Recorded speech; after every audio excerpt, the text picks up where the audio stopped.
The blood-red sun dipped below the jagged horizon as Ryder Zane removed his weathered hat, revealing a shock of dark hair streaked with premature gray.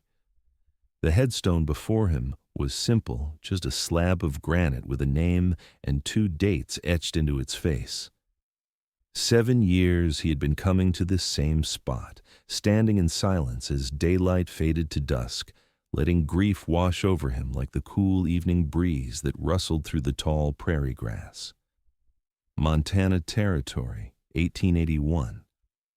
A place where the law was still finding its footing and men often made their own justice. Ryder had been that kind of man, once quick with a gun and quicker still to anger. But that was before the bullet meant for him had found Eleanor instead. Before he'd buried his young wife and unborn child in this lonely plot overlooking what had once been their homestead. "You should not be out here alone, Mr. Zane," a soft voice called from behind him. Ryder didn't turn. He recognized the voice, Madeline Sinclair, the schoolteacher who had arrived in Copper Creek last spring. She was well liked in town, though Ryder had exchanged no more than a dozen words with her in all that time. "Most folks know to leave me be on this day, Miss Sinclair," he said, his voice rough from disuse. The rustle of skirts told him she was approaching rather than retreating. "The temperature is dropping quickly," she said, "and there have been reports of wolves in these parts. I carry protection." His hand instinctively moved to the revolver at his hip, a gesture that had become as natural as breathing. Madeline stepped beside him, her figure illuminated by the fading light. She was 30 or thereabouts, with copper hair pinned neatly beneath a simple bonnet. Unlike most women in his presence, she showed no fear. "Eleanor Zane," she read from the headstone, "beloved wife and mother-to-be." She paused. "I have seen you here before, though I did not wish to intrude." "Then why intrude now?" The words came out harsher than he'd intended. "Because," she said, her green eyes meeting his, 7 years is a long time to stand alone in the cold. Ryder looked away, uncomfortable with her directness. "You don't know anything about it." "I know grief, Mr. Zane." Something in her tone made him look back at her. "I lost my husband to typhoid 3 years ago, back in Ohio." They stood in silence for a long moment, the wind picking up around them, carrying with it the scent of sage and coming frost. "It will be dark soon," Madeline said finally. She hesitated, then reached out, taking his rough hand in her smaller, gloved one. "Come home, Mr. Zane. Nothing more can be accomplished here tonight." Her touch, the first human contact he'd welcomed in years, startled him. Ryder looked down at their joined hands, then back to Eleanor's headstone. A strange feeling stirred in his chest, something like guilt mixed with a whisper of possibility. "Come home," Madeline repeated softly, and for reasons he couldn't explain, Ryder found himself nodding, allowing her to lead him away from the grave and toward the lights of town twinkling in the distance. The main street of Copper Creek was mostly quiet as they walked side by side. A few patrons spilled from the saloon, their laughter cutting through the evening stillness. Light glowed from the windows of the general store, where late customers finalized their purchases before closing time. "I have soup warming on the stove," Madeline said as they approached the small house attached to the schoolhouse. "Nothing fancy, but it's filling." Ryder stopped at the edge of her property. "Miss Sinclair, I appreciate your kindness, but—" "It's just soup, Mr. Zane," she interrupted. "Not a marriage proposal." A ghost of a smile touched his lips, the first and longer than he could remember. "I suppose I could eat." The interior of Madeline's home was modest but welcoming. Books lined the shelves and student papers were stacked neatly on a small desk. A fire crackled in the hearth, dispelling the October chill. "Please, sit," she instructed, gesturing to the table as she moved to the stove. Ryder removed his hat but kept his coat on, feeling like an intruder in this tidy feminine space. He watched as she ladled soup into 2 bowls and cut thick slices from a loaf of bread. "Do you make it a habit of inviting strange men to dinner, Miss Sinclair?" he asked as she placed a steaming bowl before him. You're hardly a stranger, Mr. Zane. Everyone knows who you are. That's what concerns me. He tasted the soup, a rich beef broth with vegetables and barley. This is good. Thank you. She sat across from him.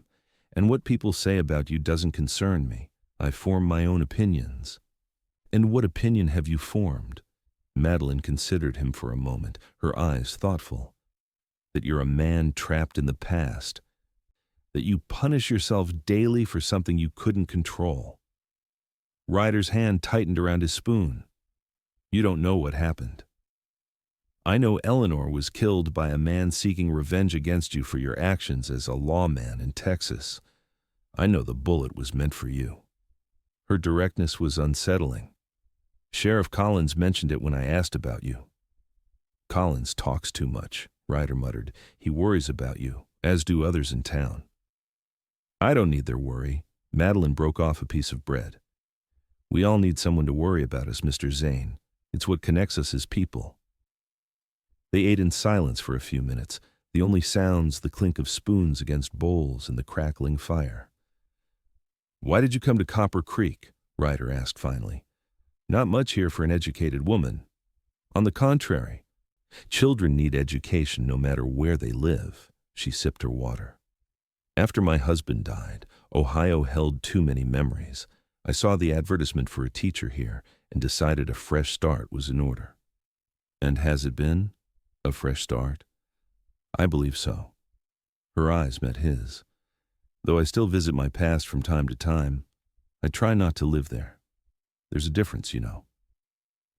The pointed comment wasn't lost on Ryder. He finished his soup and pushed the bowl aside. I should go. Of course. She rose and collected the dishes. Thank you for the company, Mr. Zane. At the door, he placed his hat back on his head. Why did you really come find me tonight, Miss Sinclair? Madeline's expression softened. Because no one should be alone with their ghosts forever, not even you, Ryder Zane. She hesitated, then added, The school needs repairs before winter. The roof leaks something terrible. If you're looking for work, I'd be grateful for the help. Ryder studied her for a long moment. I'll think about it, he said finally, stepping out into the night. As he walked to his small cabin on the outskirts of town, Ryder couldn't shake the feeling that something had shifted in his carefully maintained solitude. He wasn't sure if he welcomed the change or resented it. Morning brought frost that crunched beneath Ryder's boots as he made his way toward the schoolhouse. He'd spent a restless night, his dreams filled with Eleanor's face, fading into Madeline's. By dawn, he'd made his decision. The schoolyard was empty when he arrived, the children not due for another hour. Smoke curled from the chimney of the attached house, and Ryder knocked firmly on the door. Madeline answered, surprise evident on her face. Her hair was loosely braided over one shoulder, and she wore a simple blue dress with an apron. Mr. Zane, good morning. I'll fix your roof, he said without preamble. And anything else that needs mending. A smile spread across her face. That's very kind of you. It's not kindness. I'll expect payment. Of course. The school board has allocated funds for repairs. Ryder nodded. I brought tools. Thought I'd examine the roof now before the children arrive. Please do. She stepped back. Would you care for coffee first? It's fresh. He hesitated, then nodded. Coffee would be welcome. Inside, the house was warm and smelled of baking. Ryder removed his hat, feeling awkward in the daylight. Last night had been different, a strange interlude that could be dismissed in the light of day, but now he was making a deliberate choice to be here. Do you have experience with carpentry? Madeline asked as she poured coffee into a mug. I built my own cabin, and before... He paused. Before I wore a badge, my father was a carpenter. He taught me. She handed him the coffee. You were a lawman for how long?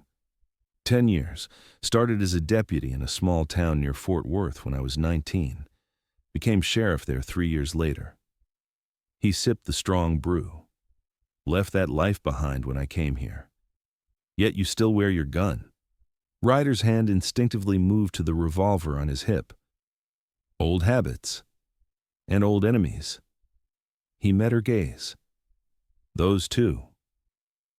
A bell rang from the schoolhouse. "That's my signal to prepare for the day," Madeline said. "The ladder's in the shed behind the school. Feel free to use whatever you need." As she gathered her books and papers, Ryder finished his coffee and set the mug down.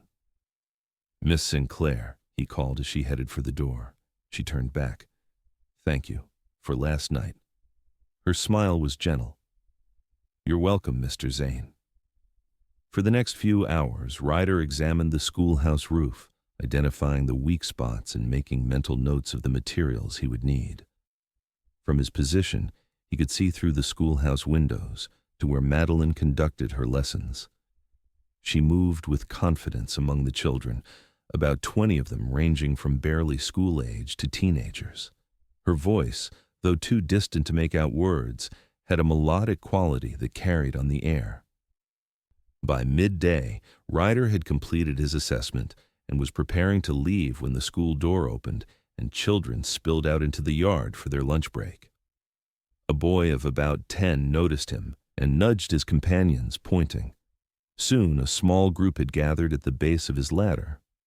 "Are you really Ryder Zane?" one boy asked, eyes wide. Ryder descended carefully. "I am." "My pa says you killed 20 men back in Texas," another boy exclaimed. "Your pa is mistaken," Ryder said flatly. "But you were a sheriff, right? And you shot outlaws?" Before Ryder could respond, Madeline appeared. "That's quite enough, boys. Mr. Zane is here to repair our roof, not to entertain your wild imaginings." "But Miss Sinclair—" "No buts, Thomas. Please join the others for lunch." She waited until they had reluctantly moved away before turning to Ryder. "I apologize for that." "No need. Children are curious." "Yes, but they shouldn't pester you with such questions," Ryder shrugged. "Stories get exaggerated. Comes with the territory." "Will you join us for lunch? The children bring extra to share on Fridays." "No, thank you. I need to get supplies from the mercantile if I'm going to start repairs tomorrow." He gathered his tools. "With your permission, I'll begin early morning." "Of course." She hesitated. "Mr. Zane, there's to be a harvest social tomorrow evening at the church. Perhaps you might consider attending. It would give people a chance to know you as more than the brooding widower who visits his wife's grave." The words came out sharper than intended. Madeline didn't flinch. "More than the man who keeps himself apart from the community he's lived in for 7 years. Ryder secured his tool belt. "I'm not one for socials, Miss Sinclair." "As you wish. The offer stands nonetheless." She turned to go back to her students, then paused. "By the way, Mr. Zane, you missed a spot just above the eastern window. It's where the worst of the leaking occurs during heavy rain." Despite himself, Ryder felt the corner of his mouth twitch. "I'll be sure to give it special attention." The next morning dawned clear and cold.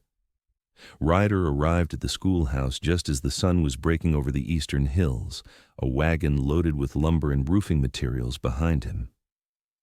He was surprised to see smoke already rising from Madeline's chimney. She appeared at her door as he began unloading. "You're an early riser, Mr. Zane. As are you, Miss Sinclair. Essays to grade. Coffee."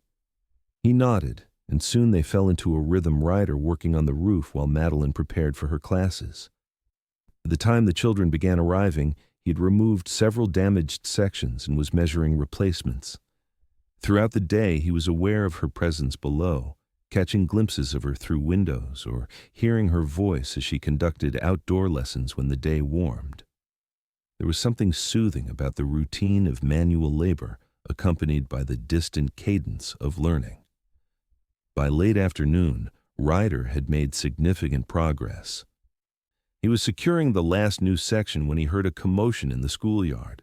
Looking down, he saw a man on horseback confronting Madeline as she stood protectively in front of her students. Ryder recognized the rider Vernon Tully, a rancher known for his temper and his dislike of homesteaders. Ryder had avoided the man during his time in Copper Creek, but he knew Tully's reputation. Without hesitation, Ryder descended the ladder and crossed the yard. As he approached, he could hear Tully's raised voice. Don't care what books say. You're filling these children's heads with nonsense about Indians having rights to land that's been claimed by good American citizens. Mr. Tully, we were simply discussing the historical context of my boy comes home talking about how the government broke treaties and stole land. That's not education, that's poison. Tully's face was flushed with anger. I pay taxes for this school, and I won't have my son taught to disrespect his heritage. Is there a problem here? Ryder asked, his voice calm but carrying the authority of his former profession. Tully's head whipped around, his expression shifting from surprise to disdain. This isn't your concern, Zane. You're harassing the schoolteacher and frightening the children. That makes it my concern. Tully sneered. Playing lawman again? Thought you'd hung up your badge after you got your wife killed. Ryder's hand twitched toward his gun, but Madeline stepped between them. Mr. Tully, I understand your concerns, and I'm happy to discuss the curriculum with you at an appropriate time. But not like this, not in front of the children. Tully looked from Madeline to Ryder, then back again. Fine. But this isn't over, Miss Sinclair. The school board will hear about this. He jerked his horse around and galloped away, dust rising in his wake. Madeline turned to her wide-eyed students. Children, please gather your things. School is dismissed for the day. Once the children had dispersed, Madeline's composed facade cracked slightly. She pressed a hand to her forehead. That man is impossible. He threatened you, Ryder said, still watching the direction Tully had gone. He's all bluster. His son Jacob is one of my brightest students, and it irritates Vernon that the boy asks questions about everything, especially about the history we don't find in standard textbooks. Tully's not known for his tolerance, or his restraint when angered. I can handle Vernon Tully, she straightened her shoulders, but thank you for intervening. Ryder studied her for a moment. You're not easily intimidated, are you, Miss Sinclair? A smile touched her lips. I taught in a one-room schoolhouse in coal mining country before coming west, Mr. Zane. I've faced down angry fathers before. Even so, be careful. Men like Tully don't like being challenged, especially by women. She gathered her books. Will you be attending the social tonight? Ryder was caught off guard by the sudden change of subject. I told you I don't. Yes, you're not one for socials, I remember. She looked at him directly. But perhaps you could make an exception. It would be good for the townspeople to see you as Ryder Zane, skilled carpenter and defender of school teachers, rather than just the man who visits his wife's grave. He looked away, uncomfortable with her persistence. I have work to finish here. The roof can wait until Monday. She hesitated, then added more softly, I would appreciate your company, Mr. Zane. Something in her tone made him look back at her. There was a vulnerability in her expression that hadn't been there before. The realization that she might be lonely too struck him unexpectedly. What time does it start? He asked finally. Her smile was worth the discomfort he felt at the prospect of socializing. 7 o'clock, at the community hall behind the church. I'll need to clean up first. Of course, I'll save you a seat. As Ryder packed up his tools, he wondered what Eleanor would think of this development. For the first time, the thought didn't bring immediate pain, just a gentle ache and a whisper of what might have been. The community hall was lit with lanterns when Ryder arrived, having bathed and changed into his only clean shirt. Music spilled from the open doors, along with laughter and the buzz of conversation. He hesitated at the entrance, fighting the urge to turn back to the solitude of his cabin. Mr. Zane, you came. The exclamation came from young Thomas, the boy who had questioned him about his past. Miss Sinclair said you might, but Billy didn't believe her. Well, here I am, Ryder said awkwardly. She's over by the refreshments, Thomas informed him, pointing across the crowded room. She's been watching the door. Ryder made his way through the crowd, nodding at the surprised faces that turned his way. It had been years since he'd attended a community gathering, and his presence clearly caused a stir. He found Madeline serving punch, looking different than he'd ever seen her. Her copper hair was arranged in loose curls that framed her face, and she wore a green dress that matched her eyes. She seemed younger, more vivacious as she laughed at something Sheriff Collins was saying. Madeline spotted him and her face lit up. "Mr. Zane, you made it!" She handed the ladle to a woman beside her and moved to greet him. "I was beginning to think you'd changed your mind." "Nearly did," he admitted. She took his arm naturally, as if they'd known each other for years rather than days. "Come, let me introduce you properly to people. Many here know only your reputation, not the man." For the next hour, Ryder found himself engaged in conversations with townspeople who had been mere acquaintances for years. Some were initially wary, but Madeline's easy presence beside him seemed to put them at ease. He was surprised to discover that he remembered how to make small talk, how to listen and respond appropriately. When the music changed to a lively reel, Madeline turned to him with expectation in her eyes. "I don't dance," he said quickly. "Everyone dances, Mr. Zane. Some just need a reminder." She held out her hand. "Madeline, I haven't danced in 7 years, I imagine." Her hand remained extended. "Life continues, Ryder, even after loss." Something in her words and the gentle understanding behind them broke through his resistance. He took her hand and allowed her to lead him onto the dance floor. The steps came back slowly, muscle memory from a different lifetime, but Madeline's patient guidance helped him find the rhythm. By the dance's end, Ryder found himself smiling, actually smiling, for the first time in years. The feeling was so foreign it almost hurt. As the evening progressed, Ryder became aware of Vernon Tully watching them from a corner, his expression dark. When Madeline excused herself to help with refreshments, Tully approached. "Quite the comeback, Zane," Tully said, his words slightly slurred from whiskey. "From grieving widower to schoolmarm's pet in record time." Ryder kept his voice low. "You're drunk, Tully. Go home before you embarrass yourself further." "Embarrass myself?" Tully laughed harshly. "That's rich coming from you, the great lawman who couldn't even protect his own wife." Ryder's hands clenched into fists, but he forced himself to remain calm. "This isn't the time or place." "No? When is the time to discuss how quickly you've forgotten Eleanor? Pretty disrespectful to her memory, wouldn't you say?" "Don't speak her name." Ryder's voice dropped dangerously. "Or what? You'll gun me down like you did those men in Texas?" Tully stepped closer. "Everyone knows your reputation, Zane. Quick draw, quicker temper. That's what got Eleanor killed, wasn't it?" Ryder moved faster than he had in years, grabbing Tully by the collar and pushing him against the wall. The music faltered as people noticed the confrontation. "Ryder!" Madeline's voice cut through the tension. She appeared at his side, placing a hand on his arm. "Please." "Not here." Sheriff Collins materialized beside them. "Everything all right?" Ryder released Tully, stepping back. "Just a misunderstanding." "Vernon was just leaving," Madeline added, her voice firm. Tully straightened his jacket, his gaze moving between Ryder and Madeline. "This isn't over, Zane." He pushed past them and stalked out of the hall. The music hesitantly resumed, but the mood had shifted. Ryder felt the old familiar weight of scrutiny, of whispered judgments. "I should go," he said quietly to Madeline. "Don't let him drive you away," she pleaded. "It's not him." Ryder looked around at the faces that quickly averted their gaze when he caught them watching. "It's this. I'm not ready for this." Understanding filled her eyes. "Let me walk with you at least."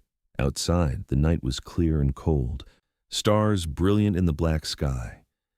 They walked in silence for a time, their breath forming clouds in the frosty air. "I'm sorry about Tully," Madeline said finally. "Don't be. He's right about some things." Ryder kept his gaze on the path ahead. "My reputation, my past, they did get Eleanor killed." "What happened?" she asked softly. "The real story, not the rumors." Ryder was silent for so long that Madeline thought he wouldn't answer. When he finally spoke, his voice was distant, as if the words were being pulled from deep within him. "I was sheriff in a town called Coyote Springs, near the Texas-New Mexico border. Made enemies doing my job that's unavoidable in that line of work. One in particular, a man named Harlan Wade, swore revenge after I arrested his brother. The brother hanged for murder. They had reached the edge of town, where the road forked toward Madeline's home and Ryder's cabin in opposite directions. They stopped, standing in the pool of light from the last street lamp. Wade tracked me for months, Ryder continued. I knew he was coming. Should have left town, taken Eleanor somewhere safe. But I was proud, stubborn. Thought I could protect her and deal with Wade when he showed. He swallowed hard. He came to our home while I was at the jail. Eleanor was alone. She fought back. She was strong that way, but he shot her. By the time I got there, Ryder, I'm so sorry. I tracked Wade for 2 weeks. When I found him, I didn't arrest him. I executed him. The admission hung in the cold air between them. Turned in my badge after that. Couldn't wear it anymore, not after using it to justify murder. Madeline was quiet for a moment. And that's why you came here? To hide from what you'd done? To atone, though I'm not sure that's possible. She reached for his hand, her gloved fingers wrapping around his. We can't change the past, Ryder, but we can choose not to be prisoners to it. He looked down at their joined hands, then into her earnest face. You make it sound simple. It's not simple. It's the hardest thing in the world to move forward when every instinct tells you to cling to what's lost. Her voice caught slightly. I know. Ryder found himself wanting to comfort her, to ease whatever pain caused the shadow that crossed her face. It was a strange sensation after so many years of being consumed by his own grief. Tell me about your husband, he said. Surprise flickered in her eyes, followed by gratitude. Robert was a good man, a doctor. We were married 5 years when typhoid swept through our town. He worked day and night trying to save others until he fell ill himself. She looked away. The irony was that the epidemic was ending, if he had just been more careful for a few more days. I'm sorry, Ryder said, echoing her earlier words. For a long time I blamed myself. Thought if I'd been more insistent that he rest, that he take precautions. She shook her head. But eventually I realized that blaming myself dishonored the man. He was the healer who put others first, always. Ryder considered her words. Eleanor was like that too, always thinking of others. Madeline smiled gently. Tell me about her. And there, under the stars at the edge of town, Ryder found himself speaking of Eleanor in a way he hadn't in 7 years, not with bitterness or grief, but with fond remembrance. He told Madeline about Eleanor's laugh, about her determination to make their small house a home, about her dreams for their child. In turn, Madeline shared stories of Robert, his terrible singing voice that he inflicted on patients to cheer them, his habit of bringing home stray animals, his love of poetry that had initially drawn her to him. They stood talking until the church bell tolled midnight, their breath mingling in the cold air, their hands still joined. I should see you home, Ryder said finally. I'd like that. As they walked toward her house, Ryder felt lighter than he had in years. There was guilt in that feeling, as if by sharing Eleanor with someone else, by enjoying another's company, he was somehow being disloyal to her memory. But there was also a sense of rightness that he couldn't explain. At Madeline's door, they stood awkwardly for a moment. Thank you for coming tonight, she said, and for sharing your memories of Eleanor. Thank you for listening, and for, he hesitated, for seeing past what everyone else sees. She smiled. Good night, Ryder. Good night, Madeline. As he walked back to his cabin under the vast, starry sky, Ryder thought about the evening, the dancing, the confrontation with Tully, the quiet conversation that had followed. For the first time in 7 years, his visit to Eleanor's grave wasn't the defining moment of his day. He wasn't sure how he felt about that. The following weeks brought a routine that Ryder had not anticipated, but found himself welcoming. Each morning, He would arrive at the schoolhouse early to work on repairs that had expanded beyond the leaking roof, loose floorboards, sticky windows, wobbling desks. Madeline would greet him with coffee and sometimes fresh bread or muffins from her early morning baking. They would talk as he worked, and she prepared for the day's lessons. Gradually, Ryder found himself sharing more about his past stories from his days as a lawman, memories from his childhood in Missouri, hopes he and Eleanor had harbored for their future. In turn, Madeline opened up about her life before Copper Creek, her childhood in Pennsylvania, her education at a women's college in Ohio, her courtship with Robert, and her decision to become a teacher rather than follow the expected path of focusing solely on home and family. Robert encouraged my independence, she explained one morning as Ryder measured a replacement plank for the schoolroom floor. He believed women deserved education and opportunity equal to men. It was an unusual viewpoint, especially for a small Ohio town. "Sounds like a forward-thinking man," Ryder commented, marking the wood. He was. I think that's why I was drawn to teaching out west after he died. The frontier has always offered women more freedom than established Eastern society. Ryder considered this. Eleanor was like that too, independent-minded. She insisted on learning to shoot, said a woman alone on the frontier needed to defend herself. She was right, Madeline said, though I confess I've never fired a gun. Ryder looked up, surprised. Never? She shook her head. I know it's foolish, especially living alone. I could teach you, he offered before he could consider the implications. If you'd like?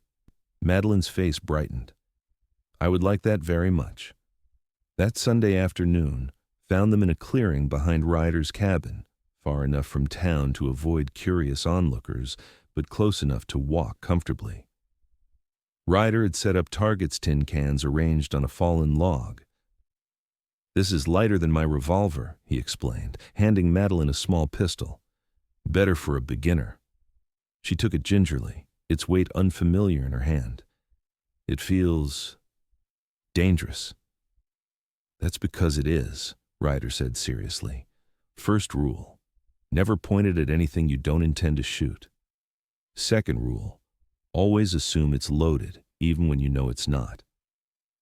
He spent the next hour patiently teaching her how to hold the gun, how to aim, how to control her breathing before firing. Madeline was a quick study, listening intently and adjusting her stance as directed. When it came time to actually fire the weapon, however, she hesitated. I don't know if I can, she admitted. The idea of taking a life, even in self-defense. Ryder moved to stand behind her, his hand covering hers on the grip of the pistol, helping her aim at a can. It's a tool, Madeline.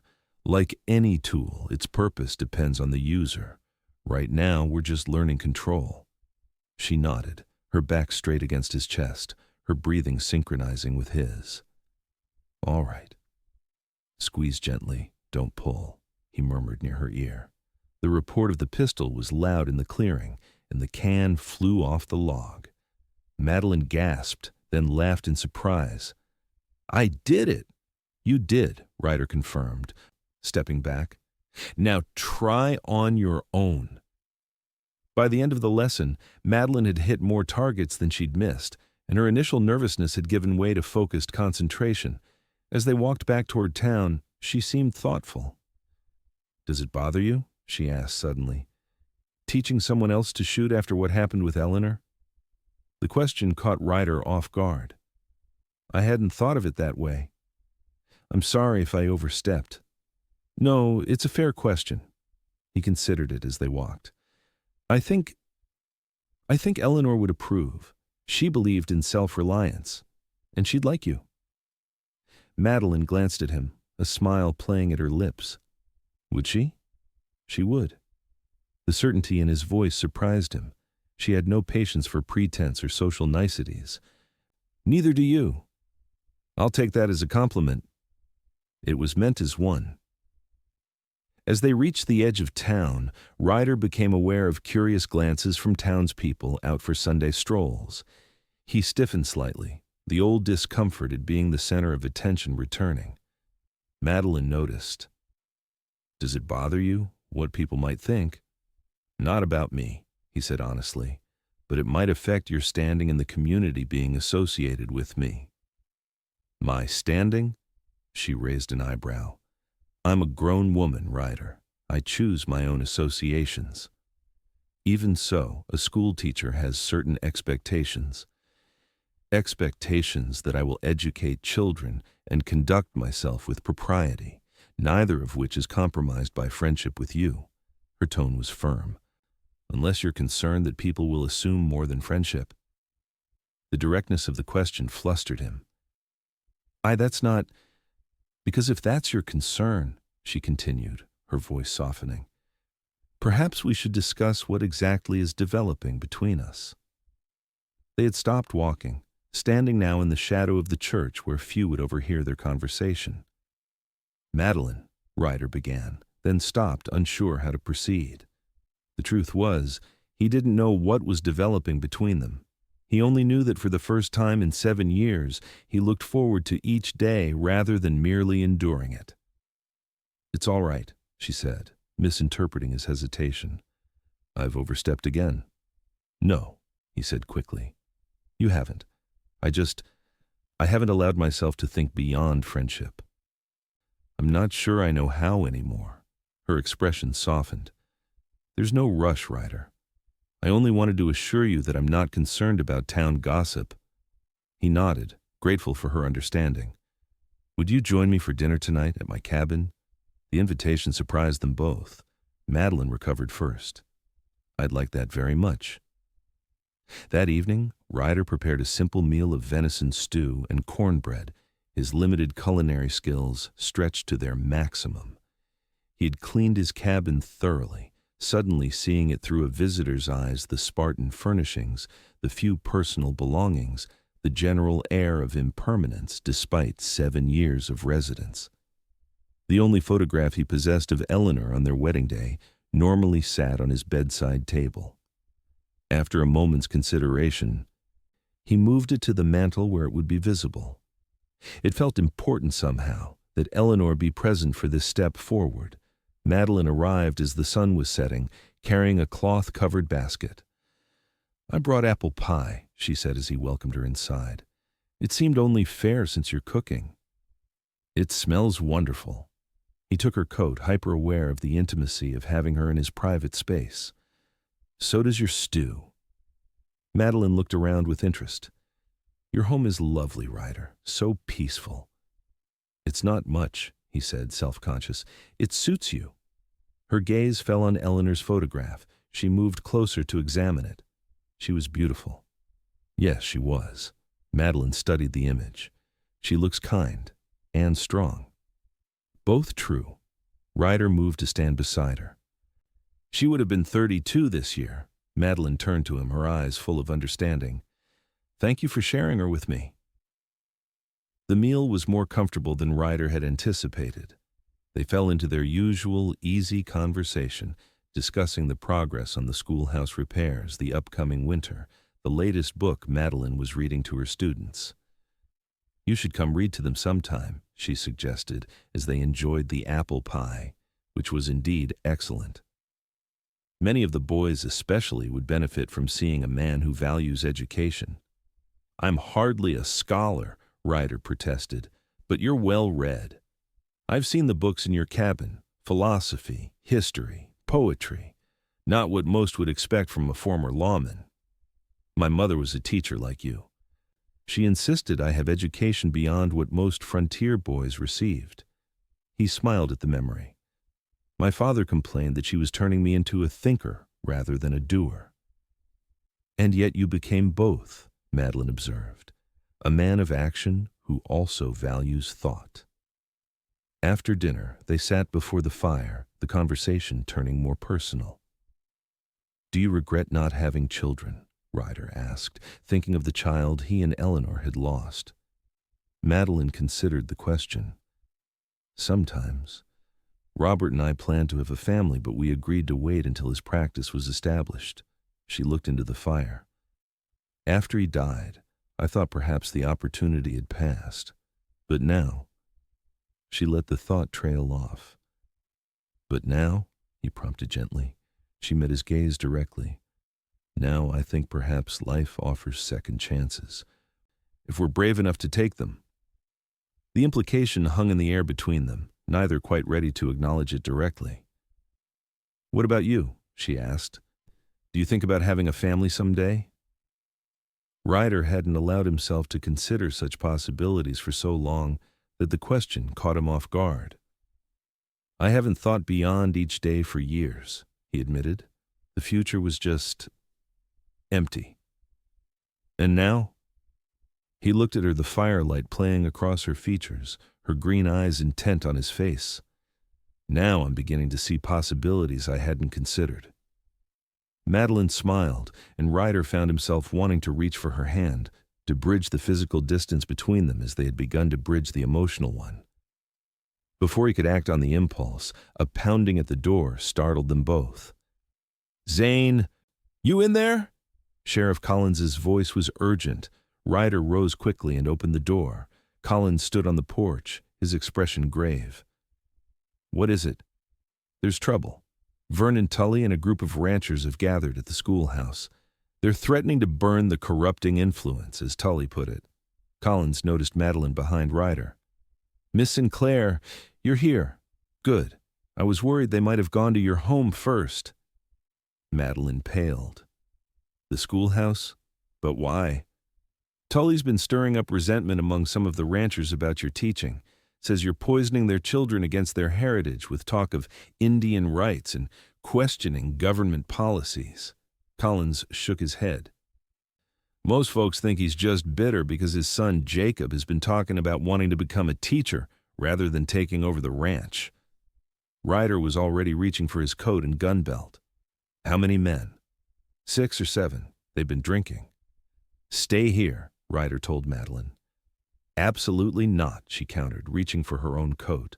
That's my school, my livelihood. I'm coming with you. It's not safe. This isn't your decision, Ryder. Her voice was firm. I won't hide while drunk men threaten what I've built. Ryder recognized the determination in her eyes. It was the same look Eleanor had given him when he'd tried to protect her from difficult truths. He nodded reluctantly. Stay behind us. The three of them hurried through the darkness toward the school, the glow of torches visible from a distance. As they approached, they could hear Tully's voice rising above the general murmur, filling their heads with lies, making them question the natural order of things. Tully stood on the schoolhouse steps, addressing the men gathered around him. More townspeople had also assembled, watching nervously from a distance. That's far enough, Tully, Sheriff Collins called, stepping forward. Put those torches out before someone gets hurt. Tully turned, swaying slightly from drink. Well, if it isn't our esteemed sheriff, come to defend the schoolmarm, and look who he's brought, the killer himself. His gaze found Madeline. And there she is, the woman who thinks she knows better than the fathers of this town how to raise their sons. This is madness, Vernon, Madeline said, stepping forward despite Ryder's attempt to keep her behind him. If you have concerns about my teaching, the proper forum is the school board. The school board? Tully laughed harshly. Half of them are wrapped around your finger already. No, this ends tonight. We're shutting down this school until a proper teacher can be found, one who respects our values. You have no authority to close this school, Collins said. Now disperse before I have to arrest the lot of you for disturbing the peace. One of the ranchers stepped forward, a torch in his hand. There's 7 of us and 1 of you, Sheriff. Don't think you can take us all. He's not alone, Ryder said quietly, his hand resting on his holstered gun. The atmosphere tensed, men shifting nervously as they recognized the potential for violence. Several of the watching townspeople moved closer, aligning themselves with the sheriff. This doesn't concern you, Zane, Tully spat, unless you're sweet on the teacher, found someone to replace poor Eleanor already. The deliberate provocation hung in the air. Ryder felt the familiar surge of anger, but controlled it, keeping his voice level. This concerns everyone in Copper Creek. You're threatening to burn a building that belongs to the entire community because you disagree with one teacher. A teacher who's poisoning our children, one of the ranchers shouted.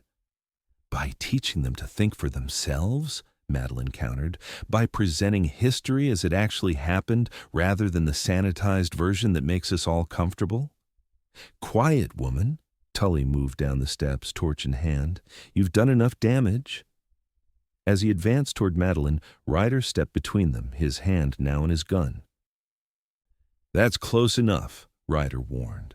For a tense moment, it seemed violence was inevitable. Then, a new voice cut through the tension. Pa, stop this right now. All heads turned to see Jacob Tully, Vernon's 16-year-old son, pushing through the crowd. The boy was tall for his age, with his father's build, but none of his coarseness. Jacob, get home this instant, Vernon ordered. No, Pa. The boy moved to stand beside Madeline. Miss Sinclair is the best teacher this town has ever had. She doesn't tell us what to think, she teaches us how to think. There's a difference. She's turned you against your own father, Vernon accused. No, you're doing that yourself right now. Jacob's voice cracked with emotion. You want me to be just like you, never questioning, never thinking beyond our own property line. But that's not who I am. Other voices joined in, parents of Madeline's students stepping forward to defend her teaching, townspeople expressing outrage at the threatened violence. The momentum shifted, and Tully's supporters began to look uncertain. Sheriff Collins seized the opportunity. All right, that's enough excitement for one night. Everyone go home, sleep off the whiskey, and we can discuss any legitimate concerns about the school curriculum at the next town meeting. Slowly, the crowd began to disperse. Tully stood alone on the schoolhouse steps, his face twisted with frustrated rage as his supporters abandoned him. He pointed at Ryder. This isn't over, Zane, not by a long shot. As Tully stumbled away, Jacob approached Madeline. I'm sorry about my father, Miss Sinclair. He's not a bad man, just... The boy struggled to find words. Just afraid of change, Madeline finished gently. It's all right, Jacob, and thank you for speaking up. That took courage. After ensuring the schoolhouse was secure and the last of the crowd had dispersed, Sheriff Collins left Ryder and Madeline standing in the now quiet schoolyard. Are you all right? Ryder asked, studying her face in the moonlight. Yes, just... She took a shaky breath. It's one thing to face down an angry parent in my classroom. It's quite another to confront a mob intent on burning down my school. Without thinking, Ryder pulled her into his arms. She came willingly, her head resting against his chest, her arms encircling his waist. They stood that way for a long moment, the tension of the confrontation slowly ebbing away. Thank you, she murmured against his coat. For standing with me. Always, he replied, the word a promise he hadn't planned to make but found he meant completely. When she looked up at him, her face tilted in the moonlight. Ryder knew he was at a crossroads. He could step back, retreat to the safety of his solitude, or he could move forward into unknown territory. He chose to move forward, lowering his head to kiss her gently. Madeline responded immediately, her lips warm against his, her hands tightening on his coat. When they separated, both slightly breathless, Ryder rested his forehead against hers. I should walk you home. Yes, she agreed, though neither moved immediately. The walk to Madeline's house was quiet, both lost in their own thoughts about what had just transpired, both the confrontation at the school and the kiss that followed. At her door, she turned to him. Will you be all right? She asked. Tully seemed particularly focused on you. I can handle Vernon Tully. He touched her cheek gently. But I'm more concerned about you, the school board. Will support me, she said confidently. Most of them have children in my class. They know my methods and my intentions. Ryder nodded, still concerned, but unwilling to dampen her certainty. I'll come by in the morning. Make sure everything is secure at the school before classes." "I'd appreciate that." She hesitated. "Ryder, about what happened." "The kiss," he supplied when she paused. "Yes." A smile touched her lips. "I just wanted to say that I don't regret it." Relief washed through him. "Neither do I. But I understand if you need time. This is all very new, and given your past—" "My past is my past," he said firmly. "For the first time in 7 years, I'm thinking about the future." Her smile widened. "I'm glad. Good night, Ryder." "Good night, Madeline." The following weeks brought significant changes to Ryder's life. The confrontation at the schoolhouse had forced him back into the community in a way he hadn't anticipated. People who had previously avoided him now nodded in greeting or stopped to chat when they saw him in town. He found himself invited to join the volunteer fire brigade to help with preparations for the upcoming winter festival, to share his carpentry skills with other building projects beyond the schoolhouse. His relationship with Madeline deepened as they spent more time together, both at the school and outside of it. They established a routine of Sunday dinners alternating between his cabin and her home. They went on rides into the surrounding countryside, Madeline on a gentle mare borrowed from a student's family, Ryder on his sturdy gelding. They shared books and conversations that stretched long into the evening.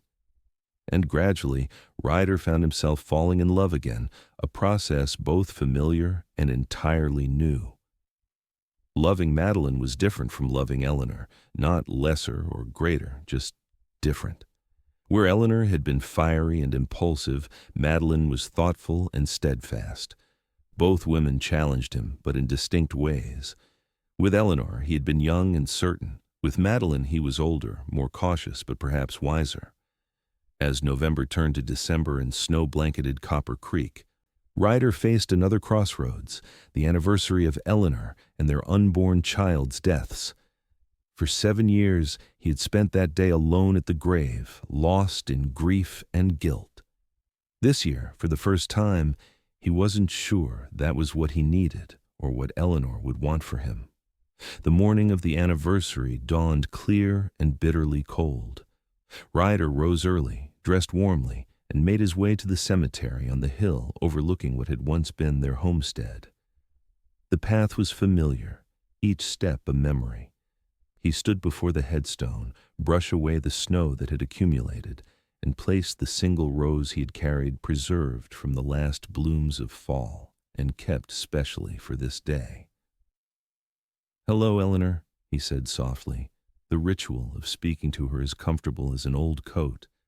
"It's been 7 years today."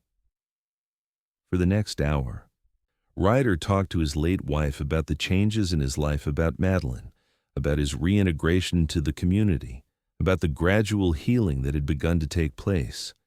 He spoke of his guilt at moving forward, at finding happiness when she could not. "I'll always love you," he said finally. "That won't change. But I think it's time for me to live again. I hope you understand." As the words left his lips, Ryder felt a weight lifting, not completely, but noticeably. The grief would always be there, but perhaps it didn't need to define him anymore. He didn't hear the approach of footsteps behind him, muffled as they were by the snow. It wasn't until a gloved hand touched his shoulder that he realized he wasn't alone. "I thought I might find you here," Madeline said softly. Ryder turned, surprised. "How did you know?" "Sheriff Collins mentioned the date when he stopped by the school yesterday. I hope you don't mind that I came." "No, He looked back at the headstone. "I was just saying goodbye. Not to Eleanor, I'll never do that, but to the man I've been these past 7 years, the man trapped in grief." Madeline's eyes shone with understanding. She reached down and took his hand in hers. "Come home, Ryder," she said gently. "It's time." The word, so simple, so profound, echoed in his heart. Home. Not his cabin, not the physical place, but the emotional space of belonging, of connection, of love. He looked at Eleanor's headstone one last time, then turned fully toward Madeline. "Yes," he said, "it's time."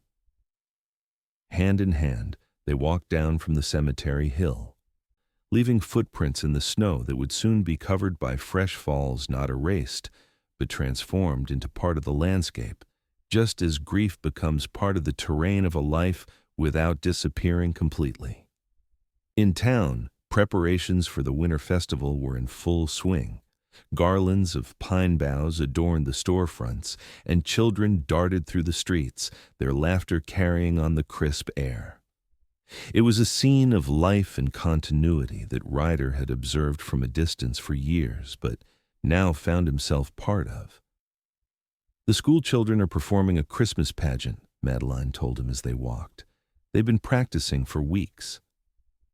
"Will Vernon Tully allow Jacob to participate?" Ryder asked, thinking of the tension that still simmered between the rancher and the teacher.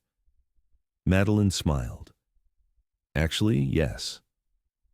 Martha Collins, the sheriff's wife, had a long talk with Vernon's wife, Eliza. Apparently, Eliza then had an even longer talk with Vernon. Her eyes twinkled. Jacob has the role of the innkeeper. The domesticity of the conversation struck Ryder suddenly, this sharing of community news, this planning for future events together, this easy companionship. It was something he had thought lost to him forever. As they reached the center of town, they encountered Sheriff Collins emerging from his office. "Ryder, Madeline," he greeted them with a nod. "Just the man I wanted to see, actually. Got a letter from the territorial governor's office." He handed Ryder an official-looking envelope.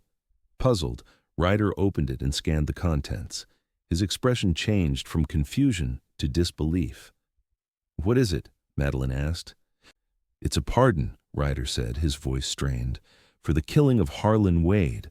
The governor has reviewed the case and determined that given Wade's murder of my wife and unborn child, my actions, while outside the law, were justifiable." Collins nodded. "I might have written to the governor's office some months back, laying out the facts of the case. Seemed to me 7 years of self-imposed exile was punishment enough for a man who was just seeking justice for his family." Ryder stared at the document, emotions warring within him. "I don't know what to say." "You don't have to say anything," Collins replied. "Just thought you should know that in the eyes of the law, you're a free man. Have been all along, really." As the sheriff walked away, Madeline squeezed Ryder's hand. "How do you feel?" "I'm not sure," he admitted. "This doesn't change what I did." "No, but perhaps it helps you forgive yourself," she suggested gently. "As others have forgiven you." Ryder folded the letter carefully and tucked it into his coat. "Perhaps." They continued their walk, stopping at the general store where Madeline needed to purchase supplies for the school pageant. As they browsed the shelves, Ryder found himself thinking about the future in concrete terms for the first time in years. "I've been considering building a new house," he said suddenly. As Madeline examined ribbons for the children's costumes, she looked up, surprised. "Oh? My cabin was always meant to be temporary, just somewhere to sleep while I—" He hesitated. "While I waited. But I'm not waiting anymore. And I thought perhaps a proper house, closer to town." "Closer to the school," Madeline suggested, her eyes twinkling. "Yes. Closer to the school. And the school teacher." He met her gaze directly. If that would be something she might consider. Eventually. Madeline's cheeks flushed, but her gaze remained steady. "I think the school teacher would consider that very carefully, when the time was right." The moment was interrupted by the storekeeper approaching with Madeline's purchases wrapped in brown paper.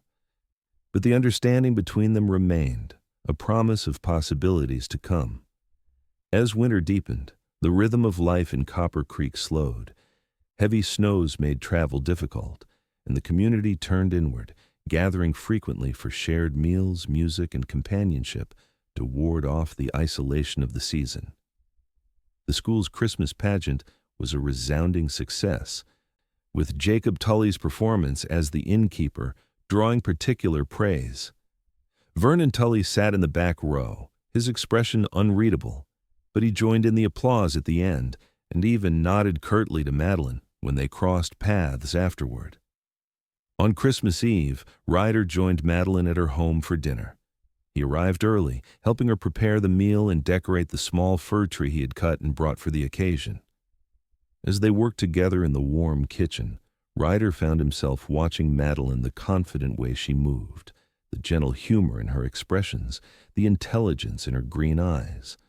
The realization of how deeply he had come to love her struck him with sudden clarity. "What?" she asked, catching his gaze. "Do I have flour on my face?" "No," he said, moving closer. "I was just thinking how fortunate I am to be here with you." Her expression softened. "I feel the same way." Ryder took her hands in his. "Madeline, I've been thinking about what I said about building a house, about the future." "Yes?" Her voice was steady, but he could feel a slight tremor in her hands. "I don't want to wait any longer to tell you how I feel. These past months, you've brought me back to life. You've shown me that there can be joy after grief, love after loss." He took a deep breath. "I love you, Madeline Sinclair, and if you'll have me, I want to build that house for us to share as husband and wife." Tears welled in her eyes, but she was smiling. "I love you too, Ryder, and yes, I'll marry you." Their kiss was a promise, a beginning. When they separated, Ryder reached into his pocket and withdrew a small box. "I had this made in Denver," he said, opening it to reveal a delicate gold ring set with a small emerald. "The stone reminded me of your eyes." As he slipped the ring onto her finger, Ryder felt a sense of rightness, of coming home in the truest sense. They finished preparing dinner together, stealing glances and kisses, making plans for their shared future. After dinner they sat before the fire, Madeline tucked against Ryder's side, his arm around her shoulders. "When shall we marry?" she asked, admiring the ring on her finger in the firelight. "Spring," Ryder suggested. "That would give me time to build our house." "Spring sounds perfect." She looked up at him. "Where will we build? You mentioned closer to town." "I've been looking at a piece of land just east of the school. It has a good view of the mountains and plenty of space for a garden." He paused. "And for children, if we're blessed with them." Madeline's eyes shone. "I'd like that very much." As the fire crackled and snow fell gently outside the windows, they talked of their future, the house they would build, the life they would share, the family they hoped to create. It was a conversation Ryder had never expected to have again, and its simple domesticity felt like a miracle. Later, as Ryder prepared to leave, propriety still demanded separate residences until they were married, Madeline walked him to the door. "Will you visit Eleanor tomorrow?" she asked gently. The question caught him off guard, but he considered it honestly. "Yes, I think I will. To tell her about us, about our engagement. It feels right somehow." Madeline nodded. "I understand. I still visit Robert in my thoughts, share important moments with him." Ryder touched her cheek. "Would you come with me, to meet Eleanor in a way?" "Are you sure?"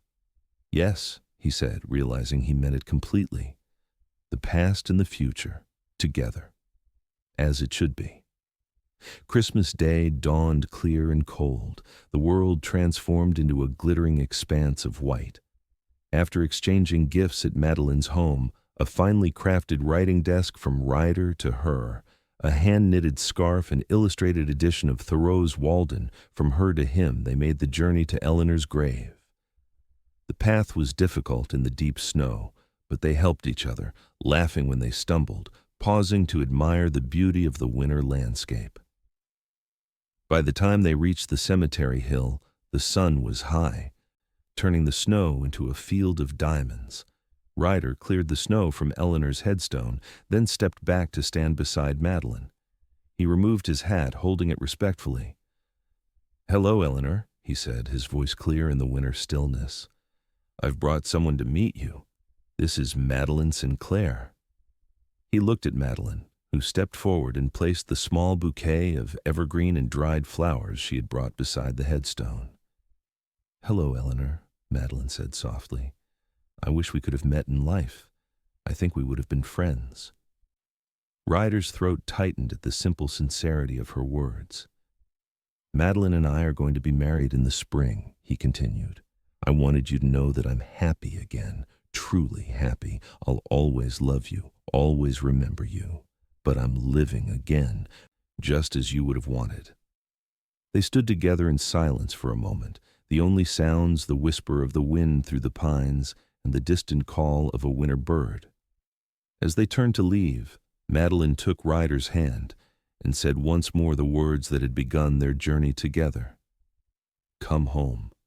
And so he did not to a physical place, but to the home they were creating together, built on love, understanding, and the courage to begin again. Spring arrived in Copper Creek with a riot of wildflowers and new growth, the land shedding its winter mantle to reveal the promise beneath. Ryder's house, their house, took shape on the plot east of the school, its sturdy frame rising against the backdrop of distant mountains. The wedding was a community affair, held on the first truly warm day of May in the meadow where their home was being built. Nearly everyone in Copper Creek attended, including, to some surprise, Vernon Tully and his family. Time and his son's continued enthusiasm for education had softened the rancher somewhat, though he and Ryder maintained a respectful distance. Madeline wore a gown of cream-colored silk ordered from Denver, with wildflowers in her copper hair. Ryder, in a new suit that still felt strange after years in working clothes, watched her approach on Sheriff Collins's arm, standing in for her late father, with a sense of wonder that this second chance at happiness was truly his. The ceremony was simple but meaningful, their vows personal and heartfelt. As they exchanged rings, Madeline's emerald engagement ring joined by a simple gold band. A matching one for Ryder, they promised to honor both their pasts and their future together, to build a life of purpose and joy. "I never expected to find love again," Ryder said, his voice carrying across the hushed gathering. "But you taught me that the heart has an infinite capacity for love, not replacing what was lost, but creating something new alongside it." "You helped me find my courage," Madeline replied, her eyes shining with tears and happiness. "The courage to reach for joy, to build a life here, to love completely even knowing loss is always possible." When the minister pronounced them husband and wife, the cheer that rose from the assembled community reflected not just celebration of their union, but approval of the journey that had brought them to this moment, Ryder's gradual return to life, Madeline's steadfast presence, the healing they had found together. The celebration continued well into the evening, with tables set up in the meadow, food contributed by every household, and music provided by local musicians. As the sun began to set, casting long golden rays across the half-built house that would soon be their home, Ryder found a moment of quiet with his new wife. "Are you happy, Mrs. Zane?" he asked, still marveling at the sound of her new name. "Completely," she assured him, leaning into his embrace. "And you, Mr. Zane? Any regrets?" "Only that it took me so long to let you lead me home," he replied, kissing her gently. Their life together unfolded with the changing seasons, the completion of their house, the continuation of Madeline's teaching, Ryder's establishment of a carpentry business that soon had more work than he could handle alone. They became fixtures in the community, their home a gathering place for students, friends, and travelers passing through. In their second spring as husband and wife, they welcomed their first child, a daughter they named Catherine Eleanor, honoring both Madeline's mother and Ryder's first wife. The baby had Madeline's copper hair and Ryder's dark eyes, a perfect blending of them both.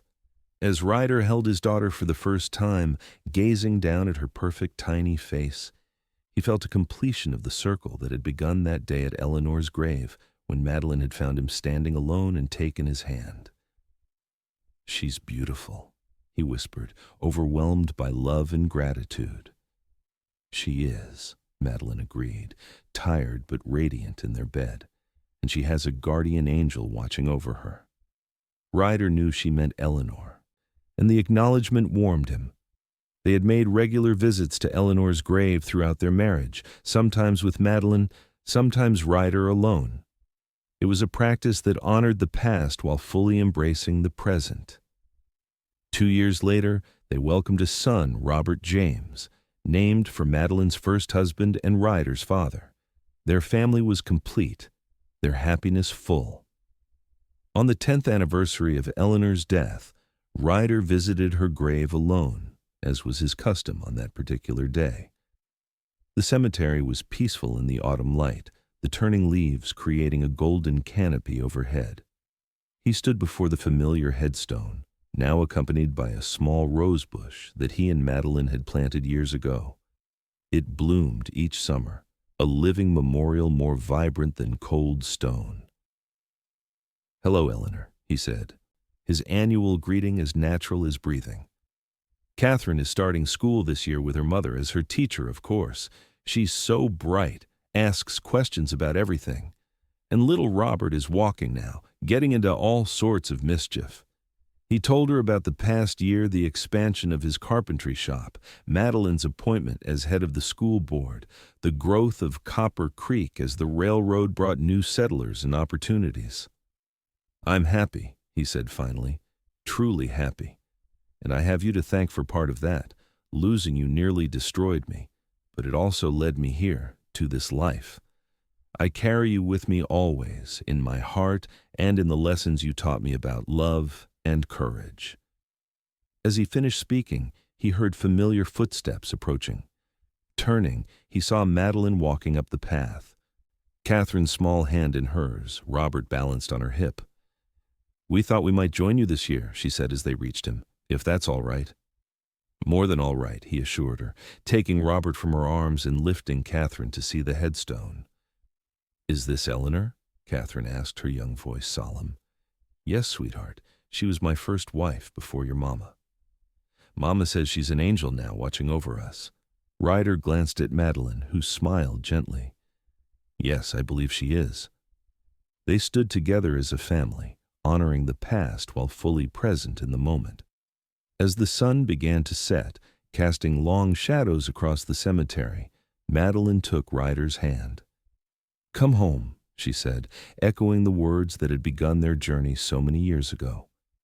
And Ryder, surrounded by the family he had never expected to have, followed her into the golden evening light, his heart full with the knowledge that home wasn't a place, but the love they had built together, a love strong enough to honor the past while embracing all the possibilities of their future.